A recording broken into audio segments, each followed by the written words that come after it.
Hello everyone, welcome to my channel teacher connection. So आज के video में हम क्लास 7th NCERT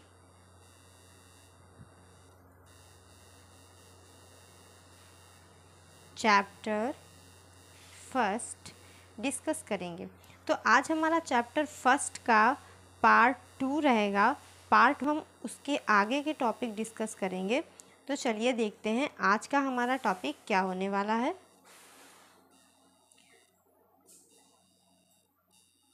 तो आज का हमारा जो टॉपिक होने वाला है वो है मृतजीवी। पादपों में पोषण हमारा चैप्टर फर्स्ट है, जिसका टॉपिक है मृतजीवी। मृतजीवी क्या होता है? आपने बाजार में छत्रक, मशरूम बिकते हुए देखे होंगे। वर्षा के दिनों में वृक्षों की सड़ी गली, टूटी टहनियों अथवा तनों एवं छाल या पर छाते के समान जो संरचनाओं के गुच्छे आपने देखे हैं, वो क्या होते हैं उनके बारे में जानते हैं और इन्हें किस प्रकार पोषकों की आवश्यकता होती है और वे उन्हें कहाँ से प्राप्त करते हैं। ये जो छत्रक समान पौधे होते हैं, मशरूम होते हैं, इनको ही मृतजीवी बोलते हैं। इनको पोषण कैसे प्राप्त होता है देखते हैं। ये हैं वो छत्रक के समान संरचना वाले मशरूम, छत्रक के पैकेट सड़ी गली वस्तु पर उगा छत्रक, और ये इस तरीके से पैकेट में बंद होता है। आगे देखते हैं। ब्रेड, डबल रोटी का एक टुकड़ा लेकर इसे जल में भिगो लें। इसे किसी नम एवं उष्ण स्थान पर 2 से 3 दिन के लिए रखना है। उस समय तक रखा रहने दीजिए जब तक कि उस पर रोए जैसी संरचना न दिखाई देने लगे। ये धब्बे किस रंग के होते हैं, किसी आवर्धक लेंस या सूक्ष्मदर्शी की सहायता से इनका अवलोकन करना है। अपने प्रेक्षण को नोट करना है। बहुत संभव है कि आपको रुई के धागों की जैसी समान संरचनाएं दिखाई देंगी। कैसी संरचनाएं दिखाई देंगी? रुई के धागों के समान जो संरचनाएं होंगी वो दिखाई देंगी। ये संरचनाएं क्या होती हैं? यह जीव कवक या फंजाई कहलाते हैं। इनकी पोषण प्रणाली अथवा पोषण विधि भिन्न प्रकार की होती है। ये मृत एवं विघटनकारी सड़ने वाली वस्तुओं, जैव पदार्थों, सड़ने वाली वस्तुओं मतलब जैव पदार्थों की सतह पर कुछ पाचक रसों का स्राव करते हैं। ये जैव पदार्थों की सतह पर कुछ पाचक रसों का क्या करते हैं?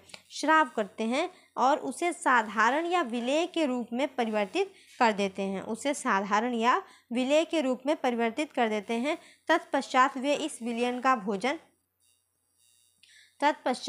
प्रणाली को, जिसमें जीव किसी मृत या विघटित जैविक पदार्थों से, मतलब जिसमें जीव किसी विघटित या मृत पदार्थों से अगर पोषण प्राप्त करता है तो उसको हम मृतजीवी पोषण कहते हैं। कैसा पोषण कहेंगे? मृतजीवी पोषण। मृतजीवी पोषण प्रणाली का उपयोग करने वाले जीवों को हम क्या बोलेंगे? मृतजीवी बोलेंगे। तो यहाँ पर हमने देखा कि ये जो ब्रेड पर जो एक संरचना हमें दिखाई देती है रुई के धागों के समान, इसे कवक या फंजाई बोलते हैं। और यह क्या करती है? जो सड़ने वाली वस्तुएं होती हैं, जो सड़ी वस्तुएं होती हैं, उस सतह पर जो पाचक रस होते हैं उन पर कुछ स्राव होता है और ये साधारण या विलेय के रूप में परिवर्तित कर देती हैं।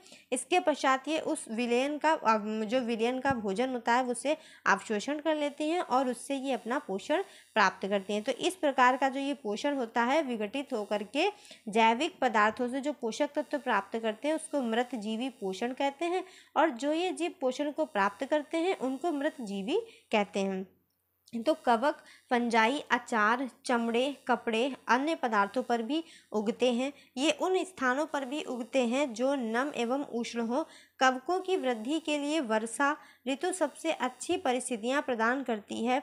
इसी कारण वर्षा ऋतु के दौरान अनेक वस्तुएं कवकों की वृद्धि के कारण नष्ट, अनुपयोगी हो जाती हैं। अपने अभिभावकों से कवक द्वारा होने वाले नुकसान पर चर्चा करनी है। तो देखते हैं कि ये वस्तुएं, हमारे जो पदार्थ होते हैं, अचार, चमड़े, कपड़े, इन सब पर ये कवक फंजाई उगते हैं, तो ये हमको नुकसान भी पहुंचाते हैं। जो भी हमारी वस्तुएं, खाद्य पदार्थ होते हैं, उनको क्या कर देते हैं, सड़ा गला देते हैं, खराब कर देते हैं। सामान्यतः कवकों के बीजाणु वायु में उपस्थित होते हैं। जब वे किसी ऐसे जैव पदार्थ अथवा उत्पाद पर बैठते हैं जो नम एवं उष्ण हो, तो वे अंकुरित होकर नए कवक को जन्म देते हैं। क्या आप बता सकते हैं कि हम अपनी वस्तुओं को कवक द्वारा खराब होने से किस प्रकार बचा सकते हैं? तो हम इन कवक से अपने जो खाद्य पदार्थ हैं या वस्तुएं हैं, उनको किस तरीके से बचा सकते हैं, देखते हैं। कुछ जीव एक दूसरे के साथ रहते हैं तथा अपना आवास एवं पोषक तत्व एक दूसरे के साथ बांटते हैं। इन्हें सहजीवी संबंध कहते हैं। तो जैसे कुछ जीव हैं और वो एक साथ अपना रहते हैं और अपने पोषक तत्व भी बांटते हैं, और उनका आवास वगैरह सब जो भी रहन सहन होता है वो एक दूसरे पर निर्भर रहता है। तो ऐसे जीवों को क्या कहते हैं, सहजीवी संबंध कहते हैं। जैसे आपने तो देखते हैं हमारा सहजीवी संबंध क्या होता है। जैसे कि कुछ कवक होते हैं वृक्षों की जड़ों में रहते हैं, तो किस तरीके का सहजीवी संबंध होता है। कुछ कवक होते हैं वृक्षों की जड़ों में रहते हैं। वृक्ष कवक को पोषण प्रदान करते हैं, बदले में उन्हें जल एवं पोषकों के अवशोषण करने में सहायता मिलती है। अब जो कवक है वो क्या होता है, वृक्ष की जड़ में रहता है, और वृक्ष से उसको क्या मिलता है, जल मिलता है, और जो भी पोषक तत्व होते हैं वो जो कवक होता है वो उनका अवशोषण कर लेता है। तो वृक्ष के लिए इस संबंध का विशेष महत्व है। तो लाइकेन का जो सहजीवी संबंध होता है, ये काफ़ी एग्जाम्पल फेमस है। लाइकेन कहे जाने वाले कुछ जीवों में दो भागीदार होते हैं। इनमें से एक शैवाल होता है तथा दूसरा कवक होता है। एक शैवाल होता है और दूसरा कवक होता है। शैवाल में क्या होता है, क्लोरोफिल उपस्थित होता है, मतलब ये हरा होता है, तो ये क्या कर लेता है, प्रकाश संश्लेषण की प्रक्रिया में भाग लेता है। जबकि कवक में क्लोरोफिल नहीं होता है। तो जब कवक में क्लोरोफिल नहीं होगा तो वो अपना भोजन कैसे बनाएगा। कवक शैवाल को रहने का स्थान, आवास देता है। तो कवक क्या करता है, जो शैवाल होता है उसको रहने का स्थान दे देगा, और जल एवं पोषक तत्व जो उपलब्ध कराता है, तो वो कौन कराता है, शैवाल कराता है, तथा बदले में शैवाल प्रकाश संश्लेषण द्वारा संश्लेषित खाद्य कवक को देता है।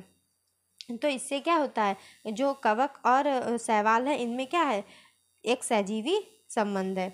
आगे देखते हैं, हमारा नेक्स्ट टॉपिक है मृदा में पोषकों की पुनः पूर्ति किस प्रकार से होती है। मतलब जो मृदा होती है उसमें जो पोषक तत्व हैं उनकी पुनः पूर्ति किस तरह से होती है। तो ये देखते हैं, क्या आपने किसानों को अपने खेतों में अथवा माली को बगीचे के लॉन में, गमलों में खाद या उर्वरक डालते देखा है। क्या आप जानते हैं कि वे इन्हें मृदा में क्यों मिलाते हैं। मतलब जो हमारे किसान होते हैं वो अपने खेतों में खाद वगैरह क्यों डालते हैं, और गमलों में हम लोग खाद क्यों डालते हैं। जो मृदा होती है उसकी उर्वरकता नष्ट हो जाती है, फिर हम उसको दोबारा से उर्वरक कैसे बनाते हैं। पादप मृदा से खनिज पोषक तत्व अवशोषित कर लेते हैं। पेड़ क्या करते हैं, जो मृदा होती है उससे खनिज और पोषक तत्व अवशोषित कर लेते हैं, और मृदा में इनकी मात्रा लगातार क्या होती है, कम होती जाती है। तो मृदा में जो पोषक तत्वों की कमी होती है वो कैसे होती है, जो पेड़ पौधे हैं वो उससे खनिज और पोषक तत्व अवशोषित कर लेते हैं। उर्वरक एवं खाद में नाइट्रोजन, पोटेशियम, फास्फोरस जैसे पोषक तत्व होते हैं। उर्वरक एवं खाद में नाइट्रोजन, पोटेशियम, फास्फोरस जैसे तत्व होते हैं, पोषक तत्व होते हैं। पादपों द्वारा लगातार उपयोग किए जाने के कारण मृदा में उनकी मात्रा धीरे धीरे कम हो जाती है। इसीलिए मृदा में उनकी मात्रा क्या होती है, धीरे धीरे कम होती जाती है। इसीलिए क्या होता है, मृदा को इन पोषक तत्वों से समृद्ध करने के लिए भूमि में उर्वरक तथा खाद मिलाने की आवश्यकता होती है। तो मृदा को इन पोषक तत्वों से समृद्ध करने के लिए भूमि में हमें क्या मिलाना होता है, उर्वरक खाद मिलाने की आवश्यकता होती है। यदि हमें पादप के पोषण की आवश्यकता के बारे में ज्ञान हो तो ना हम केवल पादपों को उगा सकते हैं बल्कि उन्हें स्वस्थ भी रख सकते हैं। अगर हमें ये पता चल जाए कि हमें जो हमारे पादप हैं, पेड़ पौधे हैं, उनको किन किन पोषक तत्वों की आवश्यकता है, तो हम क्या करेंगे कि भूमि को तो उर्वरक बनाएंगे ही, उसके साथ साथ हम जो पौधों को भी पोषक तत्व देंगे, तो इससे क्या होगा कि पौधों को भी पोषण मिलेगा। पादपों को प्रोटीन बनाने के लिए सामान्यतः नाइट्रोजन की अधिक आवश्यकता होती है। फसल कटाई के बाद मृदा में नाइट्रोजन की कमी हो जाती है। तो जब हमारी एक फसल कटती है तो क्या होता है, मृदा में नाइट्रोजन की कमी हो जाती है और पौधों को प्रोटीन के लिए नाइट्रोजन की ज़रूरत होती है। और आपको मैंने पहले ही बताया कि पौधे नाइट्रोजन को सीधे हवा से नहीं प्राप्त कर सकते। वो कुछ बैक्टीरिया होते हैं जो उसको परिवर्तित कर देते हैं। जो उसमें हमारी भूमि में मिली हुई नाइट्रोजन होती है, मृदा में मिली हुई, तो वो जड़ों के द्वारा वो अपना अवशोषण करते हैं, उनको सीधे नाइट्रोजन नहीं मिलती है। तो वायु में नाइट्रोजन गैस प्रचुर मात्रा में उपलब्ध होती है, परंतु पादप इसका उपयोग उस प्रकार करने में असमर्थ होते हैं जैसे वे कार्बन डाइऑक्साइड का उपयोग करते हैं। तो पौधे असमर्थ होते हैं। फिर पौधे क्या करते हैं, पौधे नाइट्रोजन को विलेय रूप में अवशोषित करते हैं। पहले ही मैंने बताया, आपको पूरा ऊपर समझाया है। तो आगे बढ़ते हैं। कुछ जीवाणु जो राइजोबियम कहलाते हैं, जो राइजोबियम नाम का जीवाणु होता है, ये पौधों की कैसे हेल्प करता है, वायुमंडल में नाइट्रोजन को विलय पदार्थों में परिवर्तित कर देता है। परंतु राइजोबियम अपना भोजन स्वयं नहीं बना सकते हैं।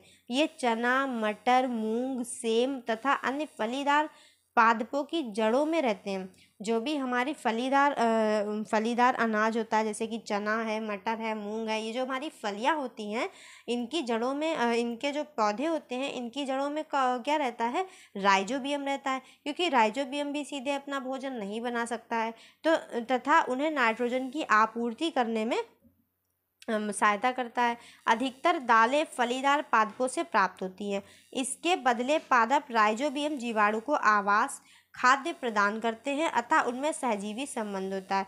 तो पहला सहजीवी संबंध हमने पढ़ा कि लाइकेन, एक शैवाल और कवक के साथ।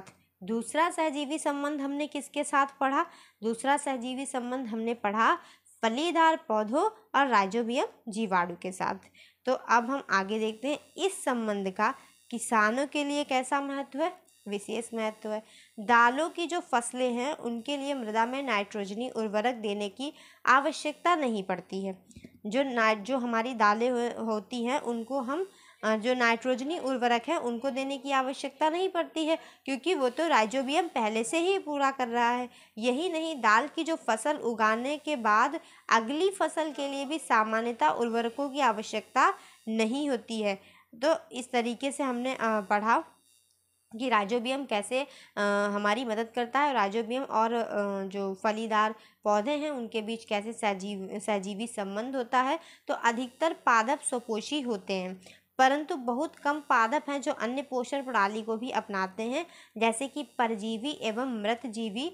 परजीवी एवं मृतजीवी क्या होते हैं, दूसरे पादपों से पोषण प्राप्त करते हैं। परजीवी मतलब जो दूसरे जीवों पर निर्भर है, और मृतजीवी वो जो सड़े गले पदार्थों पर निर्भर हैं। सभी प्राणी अपने भोजन के लिए पादप या अन्य प्राणियों पर निर्भर करते हैं, अतः हम उन्हें विषमपोषी कहते हैं।